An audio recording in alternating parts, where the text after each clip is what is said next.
Mrs. McKelvey back with the last story in 13 Alabama Ghosts and Jeffrey. I've had such a good time reading these stories with you. I hope you've had a good time listening to them. And here is the last story. It's called The Dancing Ghost of Grancer Harrison. The trip into Kinston had taken longer than the Coffee County farmer had planned, and he knew that no matter how fast the mules trotted, it would be after dark before he and his family reached home. However, he reassured his wife there would be a moon to light the road home, and the children would sleep on the pile of quilts in the wagon. When his business was finished, he got the children settled in the back of the wagon, helped his wife up on the seat beside him, untied the mules from the hitching post, and headed home. As they rode along, the family finished eating the boiled peanuts they had bought in town. The children were quiet, but their father could hear them crunching on jawbreakers. He hoped they would fall asleep soon. He did not want them to be awake when the wagon neared the Harrison Cemetery. Skittish mules, a frightened wife, and terrified children would be more than one man could handle if old Grancer Harrison's ghost chose to put on a performance. He slowed the mules a bit to give the children more time to drift off to sleep, and he tried to carry on a casual conversation with his wife. But he knew what she was thinking. They had both heard stories that very afternoon of the dancing ghost of Grancer Harrison, and they dreaded passing his burial place. By the time they had crossed the wooden bridge over Cripple Creek and had started up the hill on the other side, the children were asleep. The farmer slapped the reins against the mules' broad backs and urged them into a trot. He wanted to get past the cemetery in a hurry. The wagon had just reached the top of the hill beyond the creek and had come to a broad plateau when there began drifting toward the travelers the faint music of a fiddle playing Devil's Dream and the sound of dancing feet tapping out a rhythm to a lively tune. The mules bolted. The woman clutched her husband's arm in panic, and from the back of the jolting wagon came sleepy voices asking, "What is it? Where's the dance?" It was only after they had reached the safety of their own yard that the man turned to his wife and whispered, "Did you hear it too? Did you hear someone calling? Bow to your partner?" She nodded. "Yes, I heard it all. The music, the dancing feet, the collar, all of it. It was old Grancer Harrison himself." This family was not the first, nor was it the last, to report an encounter with the lively ghost of Grancer Harrison, the greatest dancer of them all. Just as Grancer's zest for life became just as Grancer's zest for living became a legend in Southeast Alabama during his lifetime, so his ghost has become the area's most celebrated revenant. Although the stories about Grancer are numerous, the facts about his life are sketchy. It is known that he moved to Coffee County from Virginia in the 1830s or early 1840s, bringing with him his family and his servants. He homesteaded on land bordering the Pea River, the same river that in 1929 flooded and washed from the courthouse in Elba any record which would have substantiated the stories of Grancer's vast land holdings. On this land he homesteaded.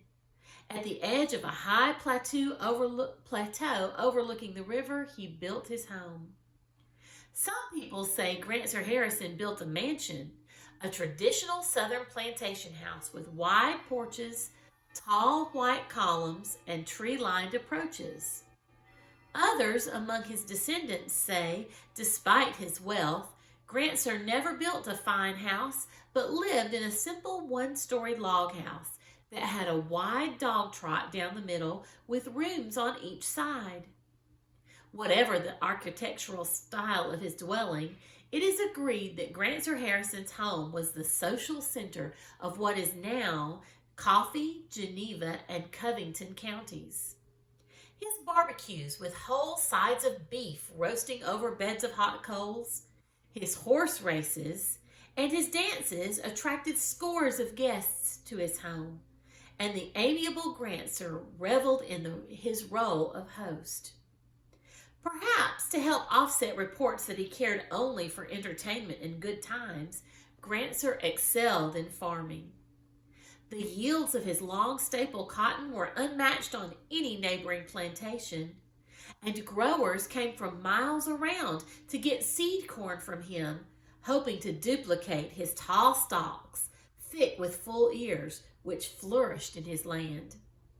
But though he took pride in his farming accomplishments, and though he delighted in racing his fine horses, and though nobody could match his appetite for barbecue, dancing was what he most enjoyed.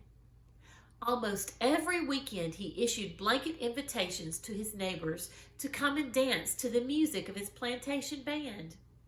If his friends did not know how to dance, Grancer taught them. After a while, the number of guests at his dances grew so large his home could not accommodate them all. So then Grancer supervised the building of a large dance hall right in his yard. It was an immense structure, big enough for 100 or more dancers. At one end was a raised platform for the musicians, and around the walls were benches for the spectators or for couples who'd wanted to sit and talk a while. The floors were of hardwood, kept waxed and polished to a slick gloss by a team of servants whose sole duty was to care for the dance hall. On weekends, the place was filled with dancers. Often, during the week, when there were no guests, Grancer would go to the dance hall with a fiddler from his band and would spend hours practicing the buck dancing and other intricate steps which so delighted his gallery of weekend spectators. He had special dancing shoes made for himself, and his tailor fashioned for him a handsome suit, somewhere between Sunday best and strictly formal wear. Folks watching Grancer's flying feet used to laugh and say, "He sure stirs up a dust when he dances. Yes, sir, that Grancer purely dances up a whirlwind."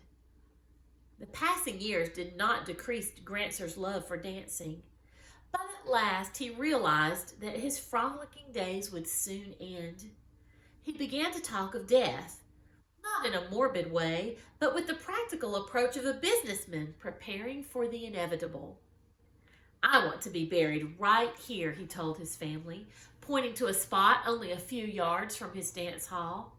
"I want to be where I can hear those fiddles and feel the rhythm of dancing feet."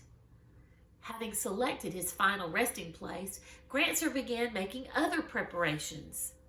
He sent his servants to Milton, Florida, to bring back a load of brick from the kiln there, and upon their return, he set his skilled brick masons to constructing his tomb. This tomb, all above ground, was unusually wide so that it could hold the feather bed on which Grancer wished to be buried.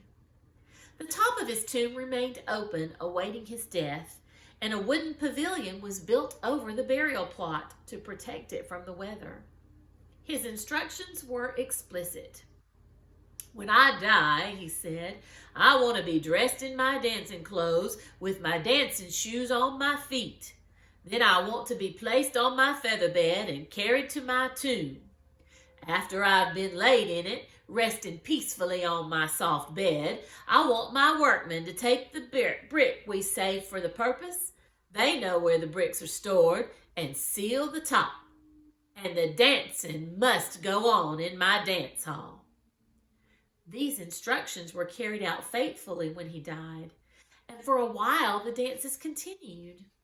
But somehow the gatherings were not much fun without Grancer, there to call the figures and to teach new dances and to stir up the dust with his fancy dance steps.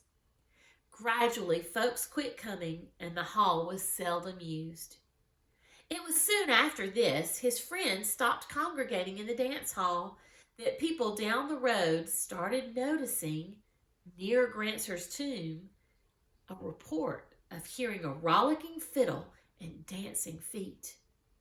These first stories brought scoffs of disbelief from listeners, but more and more people told of hearing old fiddle tunes and rhythmic tapping of shoes coming from the Harrison burying ground, particularly on Saturday nights. Frequently, horses and mules shied and bolted as they approached the place, and their drivers were certain that the animals too heard the sound of the ghostly dance. And those who heard it declared there was no doubt that the ghost of Grancer Harrison was dancing again, stirring up the dust to the lively tunes he loved. Well, that's kind of a nice story to think of a ghost who enjoyed dancing so much in life that he wanted to continue sharing in the fun after his death. So I think that today's challenge, the best challenge we could have for this story, would be to have a dance party. So gather up your family, gather some stuffed animals or dolls to dance with you, or pets if you have them, and turn on some music and have a great time having a dance party. Well, I hope you have fun, and I'll see you next time. Bye-bye.